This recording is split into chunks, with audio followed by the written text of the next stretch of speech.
அவ்வளவுதான். ஒரு முறை சிங்கம் கரிசிச்சதுன்னா அந்த சவுண்ட்ல ஒரு 8 கிலோமீட்டருக்கு சும்மா அதிரும், எல்லா திசைகளும் அதிரும். அப்படிப்பட்ட அந்த சிங்கம் வேட்டைக்கு மட்டும்தான் வெளியில வரும், வேடிக்கை பார்க்கறதுக்கெல்லாம் வெளியில வராது. வேட்டையில கூட உயிரோடு இருக்கிற மிருகங்களை தான் வேட்டையாடும். அதுலயும் பெரும்பாலும் தன்னை விட பெரிய சைஸ் உள்ள மிருகங்களை தான் குறி வச்சு தாக்கும், ஜெயிக்கும். எவ்வளவு பசியில் இருந்தாலும் உயிர் இல்லாததை, கெட்டு போனதை தொட்டு கூட பார்க்காது. அப்படிப்பட்ட அந்த சிங்கம் அவ்வளவு ஈஸியா எதையும் தொடாது, தொட்டா விடாது. காட்டோட 4 பக்கமும் மார்க்கிங் மை டெரிட்டரின்னு தன்னுடைய பவுண்டரியை தானே வகுக்கும். அப்படிதான் அந்த காட்டையை தன்னோட கண்ட்ரோல்ல வச்சிருக்கும். சிங்கத்துக்கு கூட்டத்தோட இருக்கிறதுக்கும் தெரியும், தனியா இருக்கிறதுக்கும் தெரியும். அப்படியே தனியா வரணும்னு நினைச்சாலும் அஞ்சாம அலட்டிக்காம சும்மா கெத்தா தனியா வந்து அத்தனை பேருக்கும் தண்ணி காட்டும். எப்போ எதிரையும் தன்னோட தனித்தன்மை இழக்கவே இழக்காது. Yes, a lion is always a lion.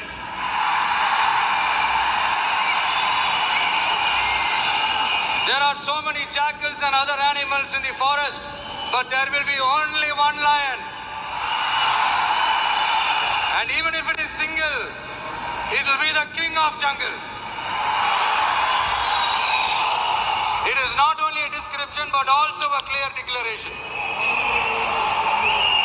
சிங்கத்தை பத்தி பேசிட்டு நம்ம சிங்க குட்டி பெண்களையும் பத்தி நம்ம பேசாம இருக்க முடியுமா? அவங்களை எப்படி நான் மறப்பேன்? அவங்க தான் என்னுடைய உயிராச்சு, என் நெஞ்சில் குடியிருக்கும்.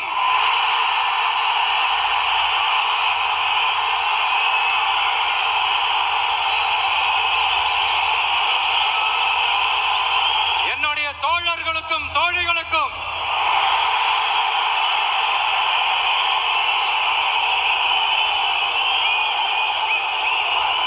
நேர்ல வர முடியாத சூழல்ல வீட்டுல இருந்துகிட்டே நம்மளோட இந்த மாநாட்டுல நேரலை வாயிலாக கலந்துகிட்டு இருக்கிற என்னுடைய அம்மாக்கள், அக்கா தங்கைகள், அண்ணன் தம்பிகள், நண்பர்கள் அனைவருக்கும் என்னோட உயிர் வணக்கம். என்னோட உயிர் வணக்கம், என்னோட உயிர் வணக்கம்.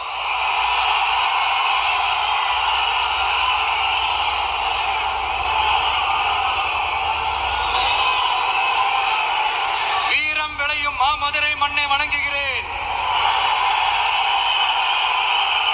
இந்த மதுரைனாலே உடனே ஞாபகத்துக்கு வரது சீறி பாஞ்சி துள்ளி குதிக்கிற யாருக்கும் அடங்காத காளைகள் விளையாடுற அலங்காநல்லூர் ஜல்லிக்கட்டு தான். நம்ம வைகை ஆறுதான் அழகர் ஆத்துல இறங்குற வைபவம். மதுரை மீனாட்சி அம்மன் இந்த மண்ணோட உண்மையான குணம், உணர்வு பூர்வமான மண் இது. அது மட்டும் இல்ல, இந்த மண்ணில் வாழ்ற மக்களும் அப்படித்தான் உணர்வு பூர்வமான ஆளுங்க. நான் இந்த மண்ணில் கால் எடுத்து வச்ச உடனே ஒரே ஒருத்தரை பத்தி தான் மனசுக்குள்ள ஓடிக்கிட்டே இருந்தது. அவர் யாருன்னு உங்களுக்கும் தெரிஞ்சிருக்கும். சினிமானாலும் சரி, அரசியல்னாலும் சரி, நமக்கு ரொம்ப ரொம்ப பிடிச்சது புரட்சி தலைவர் எம்ஜிஆர் அவர்கள் தான். அவரோட பழகிறதுக்கு எனக்கு வாய்ப்பு கிடைக்கல. ஆனா அவரை மாதிரியே குணம் கொண்ட என்னுடைய அண்ணன் புரட்சி கலைஞர் கேப்டன் விஜயகாந்த் அவர்களோட பழகிறதுக்கு எனக்கு நிறையவே வாய்ப்பு கிடைச்சது. அவரும் இந்த மதுரை மண்ணை சேர்ந்தவர் தானே, அவரை மறக்க முடியுமா? தமிழ்நாட்டு மக்கள் உணர்வுபூர்வமா உண்மையா நம்ம பக்கத்திலே நிக்கிறவங்க, அதுக்கு ஒரு மிகப்பெரிய அடையாளம் தான் இந்த மதுரை மண். கையில் எடுத்திருக்கிற அரசியலும் அப்படித்தான். உண்மையான அரசியல், உணர்வு பூர்வமான அரசியல், நல்ல அரசியல், நல்லவங்களுக்கான அரசியல், நாட்டு மக்களுக்கான அரசியல், நல்லது மட்டுமே செய்கிற அரசியல்.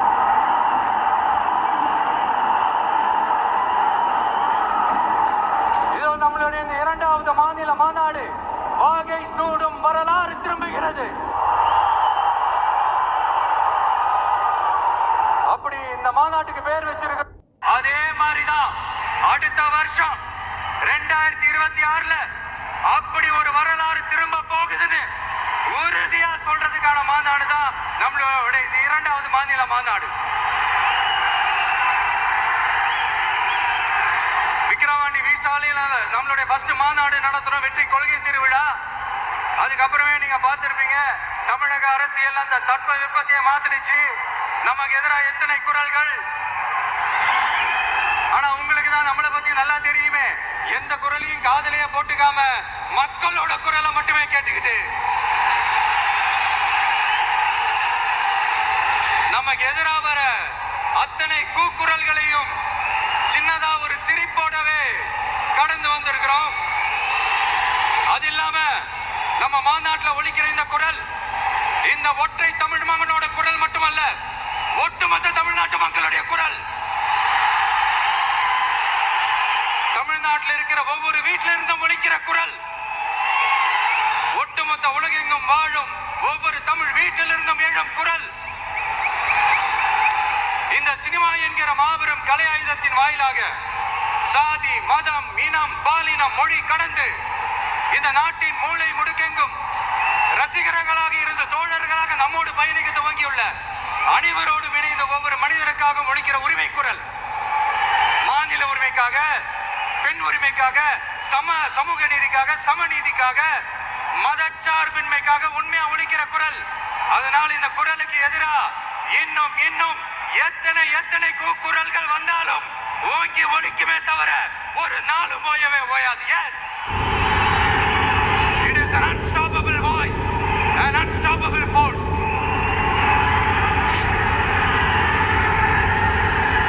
வரதுக்கு முன்னாடி ஆனா இவரெல்லாம் வரமாட்டாரியா, அவரே வரல, இவரே வரல, இவருங்க வர போறாரு அப்படின்ட்டு நிறைய பேர் ஜோஷியம் சொன்னாங்க. அப்புறம் நம்ம கட்சியினுடைய பேர் அறிவிச்சதுக்கு அப்புறம் பேரு தானே அறிவிச்சிருக்கிறாரு, மக்கள் கிட்ட பேரு வாங்கணும்ல, அதெல்லாம் முடியாதுன்னாங்க. அப்புறம் ரொம்ப முக்கியமா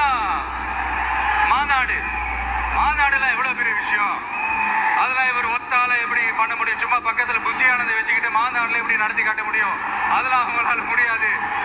அப்புறம் மழை பெஞ்சு எல்லாத்தையும் கெடுத்துரும், ஏன் என் கூட இருக்கிறவங்களே கூட தான் சொன்னாங்க.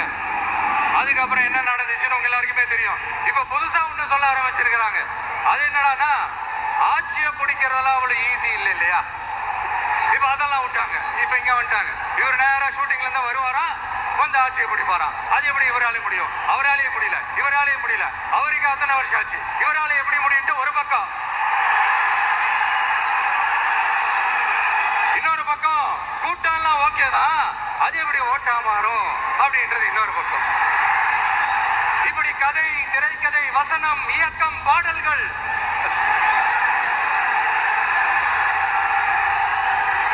அதனால இந்த அரசியல் ஆய்வாளர்களுக்கு நான் சொல்றதெல்லாம் ஒண்ணுதான், நல்லா கேட்டுக்கங்க. இந்த விஜய் ஏதோ இந்த பல லட்சம் பேர் கூடுற கூட்டத்துல மட்டுமே இருக்கிறாரு அப்படின்னு மட்டும் தப்பு கணக்கு போட்டாதீங்க. ஏன்னா நம்மளுடைய இந்த கூட்டம் வெறும் ஓட்டா மட்டும் இல்லைங்க, வரப்போற தேர்தலில் மக்கள் விரோத ஆட்சியாளர்களுக்கு நாம கோட்டைக்கு அனுப்ப போற ரூட்டா இருக்க போது சீக்கிரமாவே தெரிஞ்சுப்பீங்க. ஏன்னா கோடிக்கணக்கானவங்களோட ஹார்ட்லயும் வீட்லயும் ஏற்கனவே ஆல்ரெடி உயிரா, உணர்வா, உறவா இருக்கிறோம். நம்மளுடைய கனெக்ட் எல்லாம் வெறும் மக்களோட மட்டும்தான். நாம யாருன்னு அவங்களுக்கு தெரியும், அவங்க யாருன்னு நமக்கு தெரியும். நாமளும் நம்ம மக்களும் எப்படி இருக்கிறோம்னு எதிரிகளுக்கு நல்ல. இவர் என்ன புதுசா என்ன திட்டலாம் சொல்றாரு அப்படின்னு வேற நிறைய கேள்விகள். இந்த சொல்றேன், தெரிஞ்சுக்கோங்க. பெண் குழந்தைகள், பெண்கள் மற்றும் வயசானவங்களோட பாதுகாப்புல தான் நம்ம பிரையாரிட்டியே. அடுத்து இளைஞர்கள், உழவர்கள், உழைப்பாளர்கள், நெசவாளர்கள், மீனவர்கள், ஆதரவற்ற முதியோர்கள், மாற்றுத்திறனாளிகள், மூன்றாம் பால் எடுத்தவர்கள்னு இன்னுமிங்க யாருக்கெல்லாம் கவர்மெண்டோட ஒரு ஸ்பெஷல் அட்டென்ஷன் தேவையோ அவங்க எல்லாருக்குமான ஒரு கவர்மெண்ட் அமைக்கிறது தான் நம்ம இலக்கு. நான் ஏற்கனவே சொன்னதுதான் நான் திரும்பவும் சொல்றேன். நம்மளுடைய இந்த தமிழக வெற்றி கழகம் ஏதோ அரசியல் ஆதாயத்துக்காக தொடங்கப்பட்ட கட்சியெல்லாம் கிடையாதுங்க. கொள்கை கோட்பாடுகளோடு தந்தை பெரியார், பெருந்தலைவர் காமராஜர், அண்ணல் அம்பேத்கர், வீரமங்கை முதலமைச்சர் மக்கள் சேவகர் அஞ்சலை அம்மாள். நம்மளுடைய 5 கொள்கை தலைவர்களோட வழிகாட்டுதல்களோடு தொடங்கப்பட்ட கட்சி. நம்ம ஸ்டாண்ட்ல நாம எப்பவுமே ஸ்ட்ராங்கா தாங்க இருக்கிறோம். அதுல எந்த மாற்றத்துக்கோ எந்த சமரசத்துக்கோ துளி கூட இடமில்லை. நம்மளுடைய ஒரே கொள்கை எதிரி பாஜக தான்.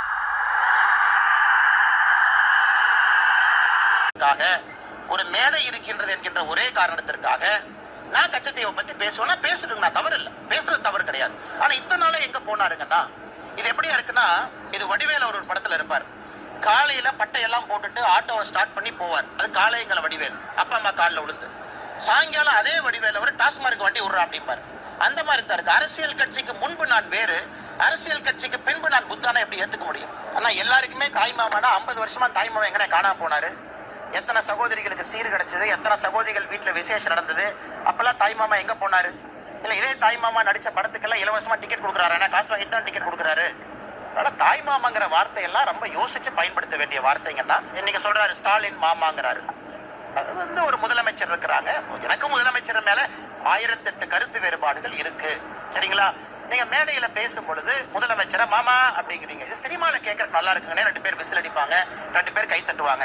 யாரோ திமுக அமைச்சர் வந்து விஜய் அவரை பார்த்து பூமர்னு சொன்னா எப்படி இருக்கும்? இன்னைக்கு ஏங்க நீங்க பூமர் மாதிரி பேசுறீங்க, 51 வயசுல பூமர் மாதிரி பேசுறீங்க, நீங்க பேசுறதுக்கும் கீழே இருக்கிறதுக்கும் சம்பந்தம் இல்லைன்னா விஜய் அவர்கள் மனசு. நம்மளுடைய ஒரே அரசியல் எதிரி திமுக தான். எப்படி? நம்மளுடைய ஒரே கொள்கை எதிரி, நம்மளுடைய ஒரே அரசியல் எதிரி.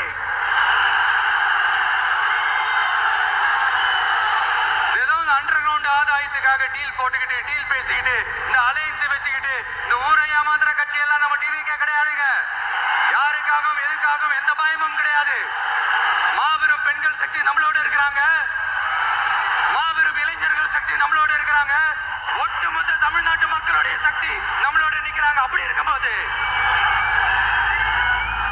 இந்தியாவில் இருக்கிற எல்லா ஸ்டேட்லயும் வாழ்ற நம்ம தமிழ் நெஞ்சுகள் மட்டும் இல்ல, உலகம் பூரா 100க்கும் மேலான நாடுகள்ல வாழ்ற நம்ம தாய் தமிழ் உறவுகள் எல்லாருமே என்ன விஜய் தளபதி விஜய் இல்லனா விஜய் தளபதி இப்படி சொந்தம் கொண்டாடுற கோடிக்கணக்கானவங்களோட அன்பு மாசியும் நம்மளோட இருக்கும் போது, இவங்க எல்லாருமே நம்மளோட நிற்கும் போது எதுக்குங்க இந்த பாசிச பாஜகவோட நேரடி கூட்டணியோ இல்ல மறைமுக கூட்டணியோ உறவு வச்சுக்க? நாம என்ன உலகமாக ஊழல் கட்சி என்ன? இப்பொழுது யார் கையில் இருக்கிறது என்று கேட்கின்றார்கள். பாவம், அறியாமையின் காரணமாக பேசுவதாக நான் பார்க்கின்றேன். இது கூட தெரியாமல் ஒரு கட்சிக்கு தலைவராக இருக்கின்ற சொன்னால் அவரை நம்பி எப்படி தொண்டர்கள் இருப்பார்கள்? சிந்திச்சு பாருங்க. இவ்வளவு பேர் இருக்கிறீங்க, இவ்வளவு பேரு அண்ணா திமுக தொண்டர்கள், நிர்வாகிகள், அனுதாபிகள். ஆகவே இன்றைக்கு நாட்டிலே என்ன நடக்குது என்று தெரியாமல் சில பேர் சில கருத்துக்களை தன் இஷ்டம் போல் பேசி வருகிறார்கள். சில பேர் புதிய அரசியல் கட்சியை தொடங்கிவிட்டு 2வது மாநாடு தான் நடத்தி இருக்கிறாங்க. அதுக்கு வயசு 1.5 வயசு குழந்தை. 2 மாநாடுக்கே இப்படின்னா, நான் ஜூலை 7ஆம் தேதி தொடங்கி தமிழ்நாடு முழுவதும் 105 சட்டமன்ற தொகுதியில எழுச்சி பயணத்தை மேற்கொண்டு 105 எழுச்சி மாநாடு நடத்தி இருக்கிறோம். உழைக்காமல் பலன் பெறுகின்றார்கள், அதுதான் பெரும் ஊழல். உழைக்காமலேயே பலன் பெறுவதுதான் பெரும் ஊழல். நம்மளை பத்தி சின்னதா ஒரு உண்மை ஒண்ணு சொல்லலாமா? என்னடா இவர் வாயால் இப்படி சொல்றாருன்னு யாரும் தவறா நினைச்சுக்க வேணாம். ஏன்னா இது ஒரு விதத்துல ஒரு ஃபேக்டும் கூட. அதனாலதான் நான் சொல்லணும்னு ஆசைப்படுறேன். நம்ம யார் தெரியும்ல? நாம எல்லாருமே சொல்றேன். நாம யார் தெரியும்ல? இந்தியாவின் மாபெரும் மக்கள் சக்தி கொண்ட ஒரு மகத்தான வெகுஜன மக்கள் படை.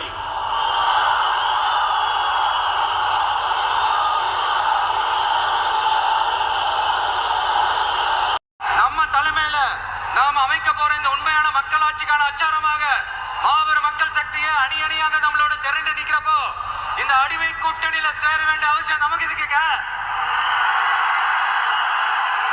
நம்மளுடைய இந்த கூட்டணி சுயமிழந்த கூட்டணியால இருக்காது, சுய மரியாதை கூட்டணியா தான் இருக்கும். இந்த ஒரு பக்கம் RSS கிட்ட அடிபடிச்சுக்கிட்டு, இன்னொரு பக்கம் மதச்சார்பற்ற கூட்டணின்னு இந்த மக்களை ஏமாத்துற கூட்டணியால நம்ம கூட்டணி இருக்காது.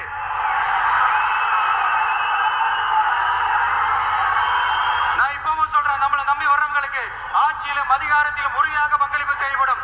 உடனே இந்த கேள்விகள்லாம் வரும். அப்ப யாரு கூட்டணி, யாரு வரா, யாரு போறா, இந்த கேள்விகள்லாம் வரும். இந்த கேள்விகளுக்கெல்லாம் ஒரே ஒரு பதில் தான், சஸ்பென்ஸ்ல சஞ்சாரம் செய்யுங்க. ஆனா ஒண்ணு, 2026ல 2 பேருக்கு நடுவுல தான் போட்டியே. ஒண்ணு TVK, இன்னொன்னு DMK. இந்த போட்டி எப்படி இருக்க போதுன்னா, இந்த அலையன்ஸ் வச்சு எப்படியாவது நம்ம தப்பிச்சிடலாம். என்ன இந்த அறத பழைய இந்த மேத்தமேட்டிக்ஸ், அரித்மேட்டிக்ஸ் இதெல்லாம் வச்சு எப்படியாவது நம்ம தப்பிச்சிடலாம் அப்படின்னு நினைக்கிறவங்களோட அந்த கனவு ஒரு நாளும் மைப்படாது. சரி, இப்ப நம்ம வேற ஒரு ஏரியாவுக்கு ஒன்று வருவோம். எதிர்காலம் வரும், என் கடமை வரும், இந்த கூட்டத்தின் ஆட்டத்தை ஒழிப்பேன்.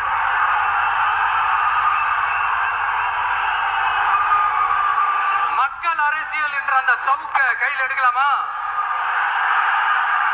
யாருக்கு எதிரான தானே கேட்கிறீங்க? வேற யாரு? மறைமுக உறவுக்காரர்களான பாசிச பாஜகவும் பாய்சன் திமுகவும் தான். மாண்புமிகு பிரதமர் நரேந்திர மோடிஜி அவர்களே 3வது முறையா ஒன்றியத்தோட ஆட்சி அதிகாரத்தை நீங்க தானே இல்ல, நாங்க தெரியாம தான் கேட்கிறோம். நீங்க ஆட்சிக்கு வந்தது ஒட்டுமொத்த மக்களுக்கும் நல்லது செய்யவா, இல்ல நம்மளுடைய இந்த இஸ்லாமிய நண்பர்களுக்கும் இஸ்லாமிய தோழர்களுக்கும் எதிராக சதி செய்யவா? மக்களுக்கு உங்ககிட்ட கேட்கறதுக்குன்னு ஏராளமான கேள்விகள் இருக்குது.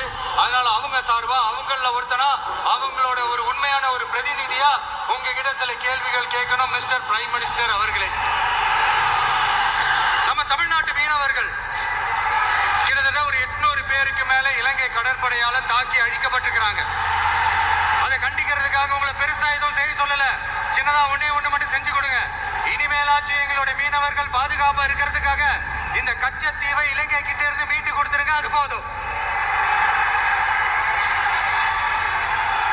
உங்களுடைய இந்த முரட்டு பிடிவாதத்தால நீங்க நடத்துற இந்த நீட்டு தேர்வு, அதனால இங்க என்னென்ன நடக்குதுன்னு சொல்றதுக்கே மனசு வலிக்குது.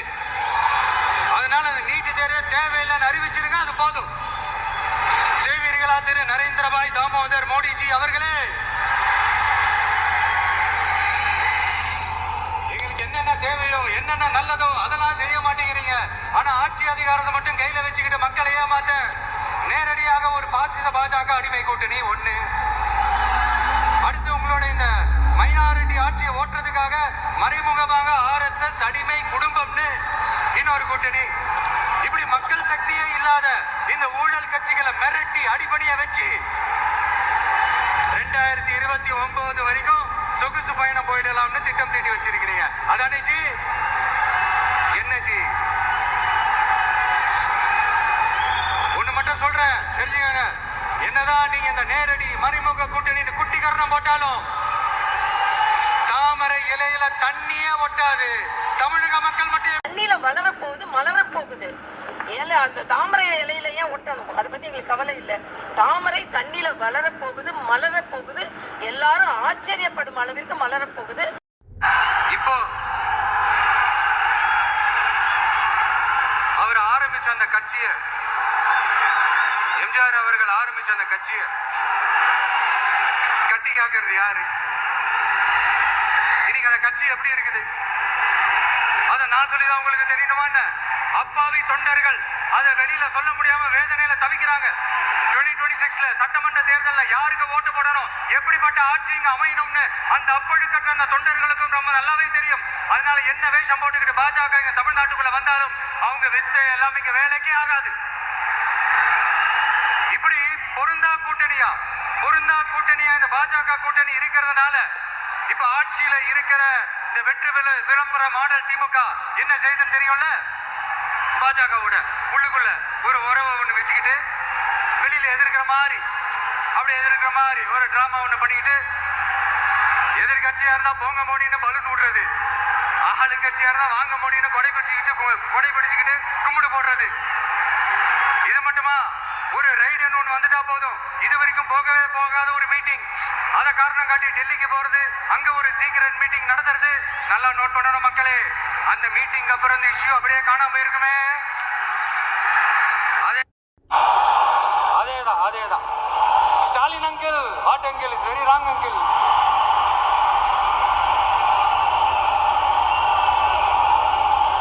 இப்படி தமிழ்நாட்டுல இப்ப நடக்கிற இந்த ஆட்சியினுடைய லட்சணத்தை பார்த்துக்கிட்டு நாம எப்படி சும்மா இருக்க முடியும்? ஒரு தவறு செய்தால், அதை தெரிந்து செய்தால், அவர் கபட நாடக மு.க. ஸ்டாலின் அங்கிளாகவே இருந்தாலும் அங்கிள் ஆனா எல்லாருக்குமே தாய்மாமனா 50 வருஷமா தாய்மாமன் எங்கன காணாம போனாரு? எத்தனை சகோதரிகளுக்கு சீர் கிடைச்சது, எத்தனை சகோதரிகள் வீட்டுல விசேஷம் நடந்தது, அப்பெல்லாம் தாய்மாமா எங்க போனாரு? இல்ல இதே தாய்மாமா நடிச்ச படத்துக்கெல்லாம் இலவசமா டிக்கெட் கொடுக்குறாரு, ஏன்னா காசு வாங்கிட்டு தான் டிக்கெட் கொடுக்குறாரு. அதனால தாய்மாமாங்கிற வார்த்தையெல்லாம் ரொம்ப யோசிச்சு பயன்படுத்த வேண்டிய வார்த்தைங்கன்னா, இன்னைக்கு சொல்றாரு ஸ்டாலின் மாமாங்கிறாரு. அது வந்து ஒரு முதலமைச்சர் இருக்கிறாங்க, எனக்கும் முதலமைச்சர் மேல 1008 கருத்து வேறுபாடுகள் இருக்கு, சரிங்களா? நீங்க மேடையில பேசும் பொழுது முதலமைச்சரை மாமா அப்படிங்கிறீங்க. இது சினிமால கேட்கறதுக்கு நல்லா இருக்குங்கன்னு 2 பேர் விசில் அடிப்பாங்க, 2 பேர் கை தட்டுவாங்க. யாரோ திமுக அமைச்சர் வந்து விஜய் அவரை பார்த்து பூமர்னு சொன்னா எப்படி இருக்கும்? இன்னைக்கு ஏங்க நீங்க பூமர் மாதிரி பேசுறீங்க, 51 வயசுல பூமர் மாதிரி பேசுறீங்க, நீங்க பேசுறதுக்கும் கீழே இருக்கிறதுக்கும் சம்பந்தம் இல்லைன்னா விஜய் அவர்கள் மனசாட்சின்னு ஒண்ணு இருந்துச்சுன்னா நாங்க கேட்கிற கேள்விகளுக்கு மட்டும் கொஞ்சம் பதில் சொல்லுங்க அங்கிள். நீங்க நடத்துற இந்த ஆட்சியில நேர்மை இருக்கா, நியாயம் இருக்கா, ஊழல் இல்லாம இருக்கா, சட்டம் ஒழுங்கு சரியா இருக்கா, பெண்களுக்கு பாதுகாப்பு இருக்கா, பொதுமக்களுக்கு பாதுகாப்பு இருக்கா, இயற்கை வளங்களுக்கு பாதுகாப்பு இருக்கா? சொல்லுங்க மை டியர் அங்கிள், சொல்லுங்க. டாஸ்மாக்ல மட்டுமே இது வரைக்கும் 1000 கோடிக்கு மேல ஊழல் சொல்றாங்க. அதுல மட்டுமா தப்பு நடக்குது? வேற எதுலதான் நடக்கல? உலகத்திலே மிஸ்டர் கிளீன் ரெக்கார்ட்ஸ் எல்லாம் உங்களுக்கும் உங்க கூட இருக்கிறவங்களுக்கும் மட்டும்தான் அங்கிள் கொடுக்கணும். இத பார்த்து வாயே இல்லாத ஊரு கூட வயிறு வலிக்கு சிரிக்குது. பெண்களுக்கு 1000 ரூபாய் கொடுத்துட்டீங்கன்னா போதுமா அங்கிள்? அப்படியே அது மூடி மறைச்சிடலான்னு பாக்குறீங்களா? படிக்கிற இடத்துல, வேலைக்கு போற இடத்துல, வெளியில போற இடத்துலன்னு அவங்களுக்கு பாதுகாப்பே இல்லைன்னு ஒட்டுமொத்த பெண் பிள்ளைகளும் பெண்களும் கதறாங்க. அந்த கதறல் சத்தம் ஏதாவது உங்க காதுல கேக்குதா அங்கிள்? இதுல வேற உங்களை அப்பான்னு கூப்பிடுறாங்கன்னு வேற சொல்றீங்க. What is this uncle? Is very very wrong uncle, is very very wrong. பெண்களுக்கு மட்டுமா பொய் வாக்குறுதி கொடுத்து ஏமாத்துறீங்க? அரசு ஊழியர்கள், ஆசிரியர்களை ஏமாத்துறீங்க, விவசாயிகளை ஏமாத்துறீங்க, பரந்தூர்ல பாதிப்பே வராதுன்னு சொல்லி ஏமாத்துறீங்க, மீனவர்களை ஏமாத்துறீங்க, போதை பொருள் கலாச்சாரத்தை ஒழிக்காம ஏமாத்துறீங்க. ஐயோ very very வஸ்ட் uncle, very very வஸ்ட். எப்படி கேட்டாலும் இவங்க கிட்ட இருந்து எந்த பதிலும் வரப்போறதில்லை. ஏன்னா இருந்தா தானே. இப்ப ஆட்சியில இருக்கிற நம்மளுடைய அங்கிள் பதில் சொல்றது இருக்கட்டும். மக்களை நீங்க சொல்லுங்க, நீங்க உண்மையை சொல்லுங்க. செய்வோம்னு சொன்னாங்களே, சொன்னதெல்லாம் செஞ்சாங்களா? உங்களை தான் கேக்குறேன், சொன்னதெல்லாம் செஞ்சாங்களா? சத்தமா மை டியர் அங்கிள், கேக்குதா? மக்களோட சத்தம் கேக்குதா? இது வெறும் சாதாரணமான முழக்கம் தான். கூடிய சீக்கிரம் மக்களை போய் சந்திக்க போறேன், அவங்களோட மனசு விட்டு பேச போறேன். அதுக்கப்புறம் இந்த சாதாரணமான முழக்கம் இடி முழக்கமா மாறும். அத்தோட நிக்காது, அந்த இடி முழக்கம் தமிழ்நாட்டோட போர் முழக்கமா மாறும். அந்த போர் முழக்கம் உங்களை ஒரு நிமிஷம் கூட தூங்க விடாது. நடக்குதா இல்லையான்னு பாருங்க. என்னடா இவன் இவ்வளவு ஸ்ட்ராங்கா சொல்றானேன்னு பாக்குறீங்களா? எல்லாரும் கட்சி ஆரம்பிச்சதுக்கு அப்புறம் தான் ஒவ்வொரு வீட்டுக்குள்ளேயும் போறதுக்கு ட்ரை பண்ணுவாங்க. ஆனா நாங்க அப்படி இல்லை. ஒவ்வொரு வீட்டுக்குள்ளேயும் போனதுக்கு அப்புறம் தான் கட்சியாவே ஆரம்பிச்சிருக்கிறோம்.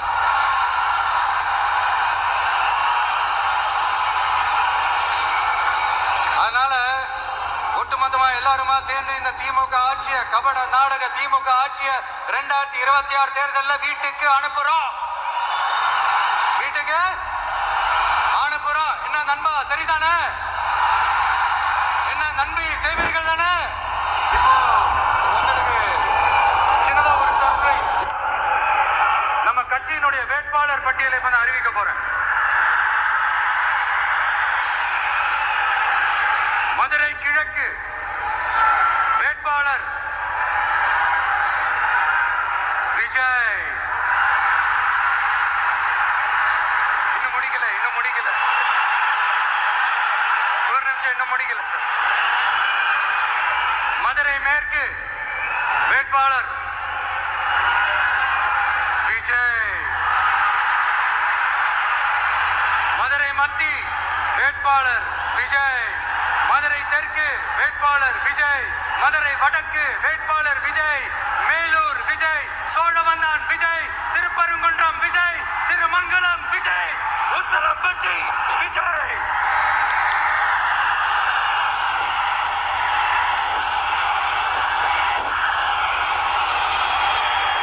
என்னடா எல்லா தொகுதியிலும் ஒரே வேட்பாளர்னு பாக்குறீங்களா? 234 தொகுதியிலும் இந்த விஜய் தான், அதாவது உங்க விஜய் தான் உங்க சின்னம். இன்னும் சிம்பிளா சொல்லணும்னா உங்க வீட்டுல இருக்கிற ஒருத்தர் தான் வேட்பாளரா நிக்க போறாங்க. அந்த வேட்பாளரும் நானும் வேறு வேறு இல்லை. நீங்க அவருக்கு ஓட்டு போட்டீங்கன்னா எனக்கு ஓட்டு போட்ட மாதிரி, இந்த முகத்துக்காக நீங்க ஓட்டு போட்டீங்கன்னா உங்க வீட்டுல இருக்கிற உங்களுடைய வேட்பாளர் ஜெயிச்ச மாதிரி. என்னடா இவர் ஏதோ ஓவரா சொல்றாருன்னு நினைக்க வேணாம். பிராக்டிக்கலா அப்படிதான் இருக்கும், அப்படிதான் இருக்கணும். நீங்களும் அப்படிதான் நினைப்பீங்கன்னு நான் நம்புறேன். ஏன்னா இது நம்மளை விட நம்ம எதிரிகளுக்கு இன்னும் நல்லாவே தெரியும்.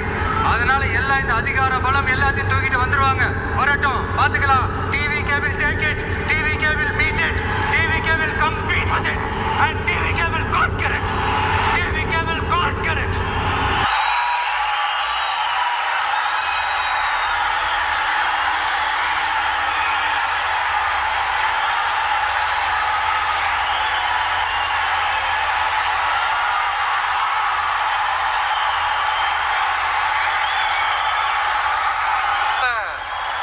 நம்ம மனசுல இருக்கிறத மக்கள் கிட்ட சொல்லி ஆகணும். தூத்துக்குடி ஸ்னோலினோட அம்மா என்ன அவங்களோட தம்பி, இன்னும் அவங்க பொண்ணுக்கு நான் தாய் மாமன்னு சொன்னாங்க. அந்த அக்காவோட குழந்தைக்கு மட்டும் இல்லைங்க, என்ன அண்ணனா தம்பியா நினைக்கிற தமிழ்நாட்டில் இருக்கிற என்னோட எல்லா சகோதரிகளின் குழந்தைகளுக்கும் நான் இன்னைக்கு மட்டும் இல்ல, என்னைக்குமே ஒரு தாய் மாமனா தான் இருப்பேன்.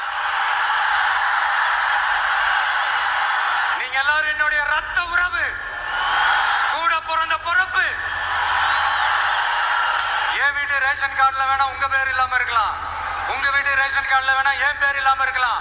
ஆனா நாம எல்லாரும் ஒண்ணுதான், உறவுதான். நமக்கு இடையே எந்த அரசியலும் உள்ள நுழையவே முடியாது. உங்ககிட்ட இருந்து என்னையும் எந்த சக்தியாலும் பிரிக்கவே முடியாது. அப்புறம் நான் ஒன்னும் இந்த மார்க்கெட் போனதுக்கு அப்புறம், ரிட்டையர் ஆனதுக்கு அப்புறம் அடைக்கலம் தேடி அரசியலுக்கு வரல, படைக்கலனோட வந்திருக்கிறோம். பவர்ஃபுல் ஃபோர்ஸோட, மாபெரும் படை வரிசையோட, எல்லாத்துக்கும் தயாராகி தான் வந்திருக்கிறோம். இவ்வளவு தயாரா நாம அரசியலுக்கு வர்றதுக்கு ரொம்ப ரொம்ப முக்கிய காரணம் ஒண்ணு இருக்கு. அது என்ன தெரியுமா? நன்றி கடன், நன்றி கடன், நன்றி கடன். கிட்டத்தட்ட ஒரு 30 வருஷத்துக்கு மேல நீங்க தான், நம்ம மக்கள் தான் என் கூட நிக்கிறீங்க, எனக்காக நிக்கிறீங்க, என்னை தாங்கி பிடிக்கிறீங்க, மனசுல ஏந்தி பிடிக்கிறீங்க, தாய் அன்போட மடியில ஏந்திக்கிறீங்க. உண்மையை சொல்லணும்னா வேற யாரை விடவும் எனக்கு இந்த அன்பையும் ஆதரவையும் கொடுத்திருக்கிறீங்க. என் மேல உயிரைய வச்சிருக்கிறீங்க. என்ன உங்க வீட்டுல ஒருத்தனாவே ஆக்கிட்டீங்க. நீங்க எனக்கு கடவுள் கொடுத்த வரம்.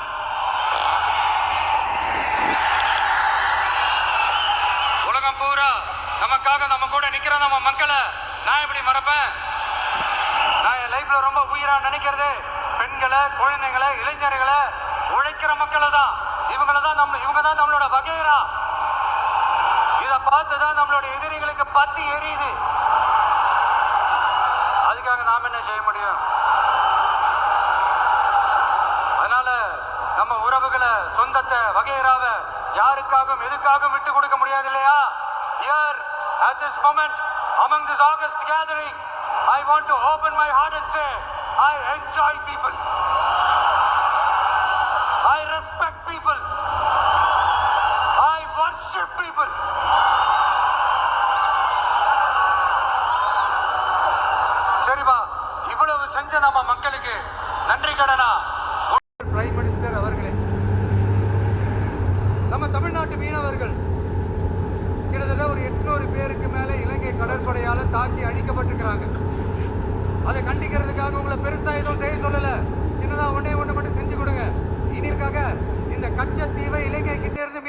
பாருங்க, அது போதும்.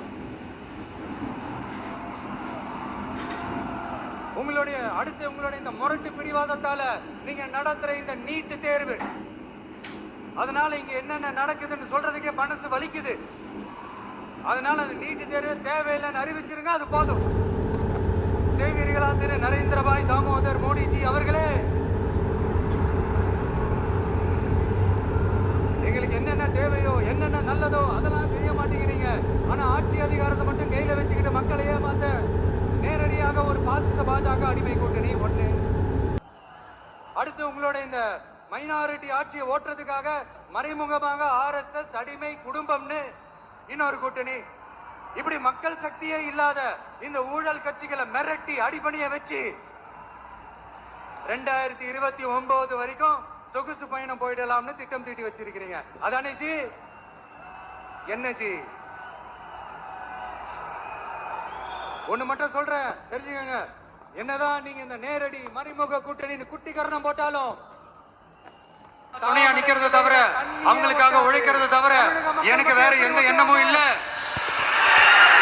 எனக்கு இப்ப வேற வேலையும் இல்லை. இனிமே எனக்கு தான் என் வேலையே. என் கடன் இனி என் மக்களுக்கு பணி செய்து கிடப்பது. இப்படியா ஹார்ட் டு ஹார்ட் யதார்த்தமா பேசிய பழகிட்டோம். இதுக்கு மேலேயும் எனக்கும் மக்களுக்கும் இடையே இருக்கிற அந்த உறவை பத்தி நான் பேச ஆரம்பிச்சேன்னா ஒரு மாதிரி எமோஷனல் ஆயிடுவேன். அப்புறம் அதை கண்ட்ரோல் பண்றது ரொம்ப கஷ்டம். அதனால என்ன மனசார நேசிக்கிற நம்ம மக்களுக்கு ஒன்றே ஒண்ணு சொல்றேன். இந்த விஜய் உங்க விஜய், உங்களுக்கான விஜய், உங்களுக்காக மட்டுமே இருக்கிற விஜய். உங்க கூட நிக்க, உங்களுக்காக நிக்க, உண்மையா நிக்க, உணர்வோட நிக்க, உறுதியா நிக்க, உங்க கூட பேச, உங்களுக்காக பேச, உண்மையா பேச, உணர்வோட பேச, உறுதியா பேச, உங்களுக்காக சேவை செய்ய உங்க விஜய் நான் வர.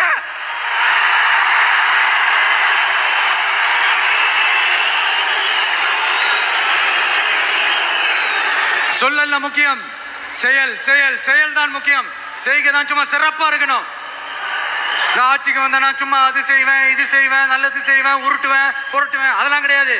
செய்யறதுக்கு நல்லது செய்யறதுக்கு நல்லது செய்யறதுக்கு மட்டும்தான் இந்த விஜய். அப்புறம் ஒரு அரசியல் தலைவன் அவன் சினிமாக்காரனா நல்லவனா கெட்டவனா இதெல்லாம் தாண்டி அவன் உண்மையானவனா, அதுதான் ரொம்ப ரொம்ப முக்கியம். இது சம்பந்தமா ஒரு குட்டி கதை ஒண்ணு சொல்றேன். ஒரு நாட்டுல ஒரு ராஜா தனக்கு பக்கபலமா இருக்கிறதுக்காக கூட துணையா இருக்கிறதுக்காக ஒரு தளபதியை தேடுறாரு. சரியான தகுதிகளோட ஒரு 10 பேர் செலக்ட் ஆகுறாங்க. ஆனா அதுல ஒருத்தர் மட்டும் தான் செலக்ட் பண்ணணும். அதனால அந்த ராஜா என்ன பண்றாருன்னா ஒரு டெஸ்ட் வைக்கிறாரு. அந்த 10 பேர் கையிலையும் விதை நெல்லை கொடுத்து இதை நல்லா வளர்த்து கொண்டு வாங்க, ஒரு 3 மாசம் கழிச்சு வாங்கன்னு சொல்லி அனுப்பி வச்சிடுறாரு.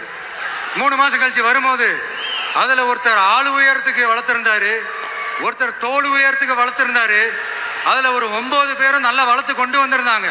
ஒருத்தர் மட்டும் வெறும் தொட்டியோடவே வந்தாரு. என்னன்னு கேட்டதுக்கு, நானும் தண்ணி ஊத்தி ஊத்தி பாக்குறேன், உரம் வச்சு வச்சு பாக்குறேன், வளரவே மாட்டேங்குது ராஜா, என்ன பண்றதுன்னு தெரியலன்னு சொன்னதுக்கு ராஜா அவரை கட்டி அணைச்சிக்கிட்டு, இனிமே நீதான் என்னுடைய தளபதி, எல்லா அதிகாரமும் உனக்கு தான் சொன்னாரு. ஏன்னா அந்த 10 பேர் கையிலையும் ராஜா கொடுத்தது அவித்த விதை நெல், அது முளைக்கவே முளைக்காது. அந்த 9 திருட்டு பயலும் என்ன பண்ணிருக்காங்கன்னா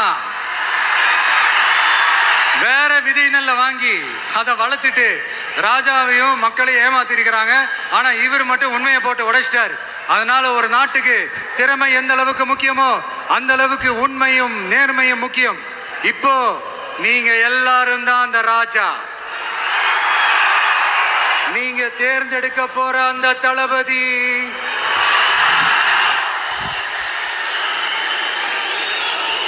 சும்மா சினிமாக்காரன் சினிமாக்காரன் சினிமாக்காரன். அம்பேத்கர் அவர்களை தோக்கடிச்சது சினிமாக்காரன் இல்ல, அரசியல்வாதி. காமராஜர் அவர்களை தோக்கடிச்சது இங்க விருதுநகர் பகுதியில தோக்கடிச்சது சினிமாக்காரன் இல்ல, இன்னொரு அரசியல்வாதி. இன்னைக்கும் நம்ம கூட வாழ்ந்துட்டு இருக்கிற நல்ல கண்ணு ஐயாவை தோக்கடிச்சது சினிமாக்காரன் இல்ல, அரசியல்வாதி. இப்படிப்பட்ட நல்ல நல்ல தலைவர்களை எதிர்த்து நின்று தோக்கடிக்கணும்னு அந்த எண்ணத்தை உருவாக்குனது சினிமாக்காரன் இல்ல, அரசியல்வாதி. அதனால எல்லா அரசியல்வாதியும் அறிவாளியும் கிடையாது, எல்லா சினிமாக்காரனும் முட்டாளும் கிடையாது. கான்பிடண்டா இருங்க, நல்லதே நடக்கும், வெற்றி நிச்சயம். மீண்டும் சந்திக்கும் வரை நன்றி, வணக்கம்.